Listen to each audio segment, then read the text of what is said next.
Hello বন্ধুগণ, এতদিন আপনাদেরকে দেখিয়েছি নারায়ণের ভোগে কি কি রান্না হয় আমাদের সব বাড়িতে, সেসব দেখিয়েছি, বা কী কী ভোগ আমরা করছি সেগুলো দেখিয়েছি। আজকে দেখাবো নারায়ণকে সকালবেলায় এসে যে চান করানো হয় সেই চানটা কিভাবে করানো হয়। একটা পাত্রের মধ্যে নারায়ণ বা আরও যেসব ঠাকুর আছে সেসবকে নামিয়ে নিয়ে চানটা করানো হয়, এবং তার সঙ্গে রাধারানী আছে। রাধারানীকেও চান করিয়ে নতুন বস্ত্র পরানো হয়। প্রতিদিন এটা হয় সকালবেলা, প্রথম কাজ এইটা হবে। তারপরে নারায়ণের পুজোটা শুরু হয়।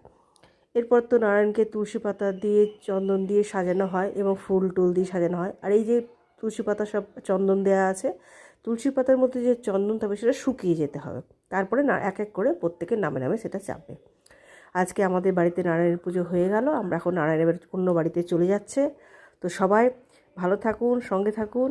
জয় দামোদর চন্দ্র বলে আজকে ভিডিওটা রাখছি। অনেক অনেক ধন্যবাদ সকলকে যারা পাশে আছেন।